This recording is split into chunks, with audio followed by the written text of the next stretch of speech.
கர்த்தருக்கு மகிமை உண்டாதாக. அந்த வேலையில் கூட ஒரு வீடியோ உங்கள் இடத்துல அனுப்புகிறேன். நான் வந்து கர்த்தரை பாடுறதுலேருந்து ஜெபம் பண்ணுறதுலேருந்து வியாதி உள்ளவர்களுக்கு தான் நான் அதிகமாக ஜெபித்து அனுப்புவேன், உங்களுக்கு தெரியும். ஆனாலும் இந்த நாளில் நான் ஜெபிக்க போகிறது வந்து இந்த மெடிக்கலில் பிள்ளைங்க ஆப்ரேஷத்தில் இருக்கிறாங்க. அங்கே இருக்கிற ஒரு மகள் எனக்கு ஃபோன் அடித்து வந்து அவங்க சொன்ன ஒரு வார்த்தை, நான் தனியாகவே இருக்கிறேம்மா, யாருமே இடத்துல இல்லை, என் கணவரை உள்ளே கொண்டு போயிட்டாங்கன்னு.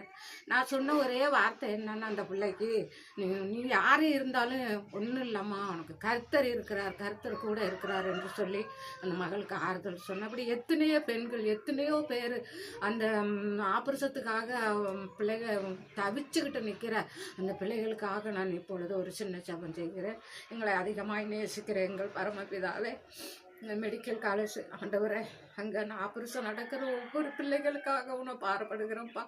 அந்த பிள்ளைகள் எப்படி இருந்தாலும் தகப்பனே, என்னுடைய ஜெபத்தை கேட்ட ஆண்டவரை, இந்த ஆபரேஷன் தேட்டரில் நீங்கள் இருங்க சாமி. உங்கள் குற்றமில்லாத ரத்தம் இறங்கட்டும்ப்பா, உன் ஆணி அறைந்த கரம் இறங்கட்டும் சாமி. அவர்கள் நாடி நரம்புகள் உயிரடையட்டும்பா.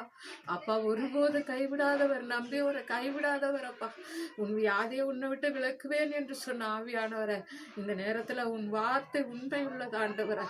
அந்த மெடிக்கலில் இருக்கிற ஒவ்வொரு பிள்ளைகளுக்காகவும் நான் பாரப்படுகிறேன் ஆண்டவரை. ஏசப்பா, இந்த பிள்ளைகள் அந்த ஆபரேஷன் தேட்டரத்துல இருந்து நல்லா வரணும். அந்த கூட இருக்கிற உறவினர்கள் நல்ல தைரியமாக இருக்கணும் தகப்பனே. அவர்கள் தேவைகள் சந்திக்கப்படணும் ராஜா. அவர்கள் ஒருபோதும் கலங்காமல் திகையாமல் இருக்கணும் தகப்பனே. கடைசியாக தேவன் எனக்கு இதை செய்தார் என்று என் ஆவியானவரே உண்மை அறிக்கை விடும்படியாக, ஒரு சாட்சி கொடுக்கும்படியாக இப்பொழுதே இந்த பிள்ளைகளை உமது கரத்தில் கொடுக்கிறான் ஆண்டவர். இந்த ஆபரேஷன் தேட்டரில் இருந்து ஆபரேஷன் நம்ம நடக்கிற ஒவ்வொரு பிள்ளைகளையும் ஆண்டவரை கண்மணி போல காத்து வழி நடத்துங்கப்பா. அப்படி நடத்த போற மகா கிருபைக்காக நன்றி. இந்த கால வேளையில துதிச்சிருக்கிற என் ஜெபத்தை கேட்கிறவர் நீங்க நல்லவரப்பா. ஆமா ஆண்டவர், இயேசு கிறிஸ்து என் நாமத்தில் வேண்டிக் கொள்கிறேன். நல்ல ஆமென்.